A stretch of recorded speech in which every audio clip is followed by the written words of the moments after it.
पाकिस्तान में इस टाइम पर क्रिप्टो करेंसी की कोई कानूनी हैसियत नहीं है, लेकिन उसके बावजूद भी ईयर 2000 एंड 2001 के अंदर तकरीबन $20 बिलियन की ट्रांजैक्शन हुई है। अब ये इस टाइम पर हुई है जहां हमारे यहां कोई रेगुलराइजेशन नहीं है, जहां कोई रिकग्निशन नहीं है, जहां पैसे निकलवाने के लिए क्रिप्टो वाले वो बड़े 10,000 मसाइल होते हैं। उसके बावजूद भी हमारे यहां तकरीबन 2 करोड़ पाकिस्तानी ऐसे हैं जो कि क्रिप्टो करेंसी में इन्वेस्ट कर रहे हैं और उससे कमा भी रहे हैं।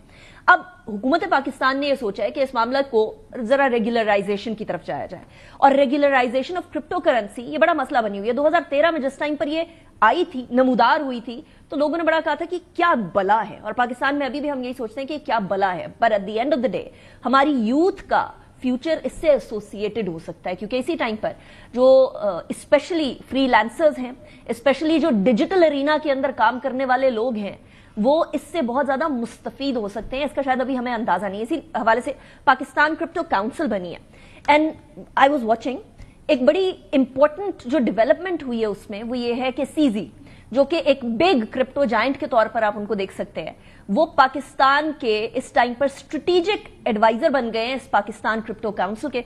पाकिस्तान क्रिप्टो काउंसिल के जो है वो हेड बिलाल बिन साकिब, मुशीर वजीर खबराए क्रिप्टो हमारे साथ मौजूद है। Bilal, thank you very much for joining me in the program, it's a pleasure having you. सबसे पहले तो रेगुलराइजेशन तो ओवरऑल ही एक बड़ा मसला बना हुआ है ना ओवरऑल दुनिया के अंदर। I remember US presidential elections हो रहे थे 2024 के, और वहां भी ये चीज डिस्कस हो रही थी कि क्रिप्टो को रेगुलराइज कैसे किया जाएगा। तो how will we achieve that in Pakistan?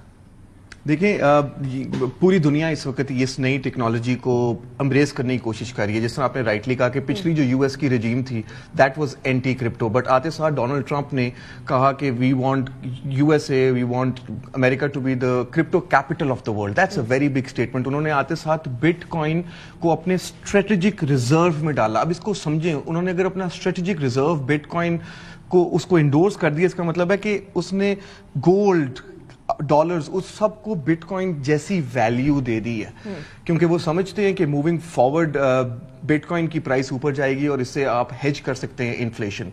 रही बात रेगुलेशन की, तो आपने यूएई में देखें, उन्होंने कब से वारा बना दिया है। सिंगापुर, टर्की, ये सारे मुल्क इस वक्त, इंडोनेशिया हमसे आगे हैं इन टर्म्स ऑफ रेगुलेटरी रजीम।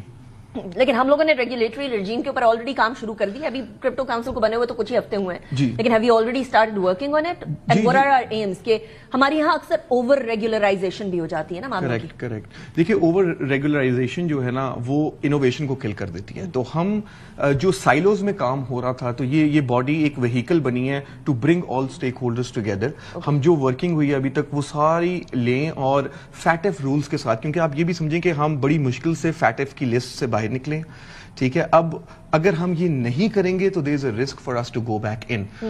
इसलिए हमने फैटेफ कंप्लाइंट बड़ी एक जबरदस्त रेगुलेटरी अप्रोच लेनी है, जिससे हमारे मुल्क के मसले हल हों। किस तरह ये अभी सारी एक्सचेंजेस चल रही हैं, हम एक्सचेंज लाइसेंसिंग करें, उनको लाइसेंसिंग फी लें, और उस पर एक रीजनेबल अमाउंट की कोई टैक्सेशन पॉलिसी लेके आए, जहां पे लोग जो है बाकी मुल्कों में जाके फॉर इंस्टेंस अपनी क्रिप्टो ऑफलोड ना करें, यहीं पे ऑफलोड करें कि आपके पास एफडीआई है। आपके लोग अभी जो छुप छुप के काम कर रहे हैं, डर डर के काम कर रहे हैं, वो टैक्स ब्रैकेट में आना चाहिए, क्योंकि you know if this is an opportunity जिससे वो अपसाइड ले रहे हैं, तो we should give them an enabling environment. उसके अलावा हमारा जो इलेक्ट्रिसिटी का मसला है, जो एक इतनी बड़ी, मैं इलेक्ट्रिसिटी पे आती हूँ, बिकॉज ऑब्वियसली क्रिप्टो है तो फिर माइनिंग है तो फिर इलेक्ट्रिसिटी, और हेवी इंटेंसिव इलेक्ट्रिसिटी जो है कंजम्पशन करता है ये।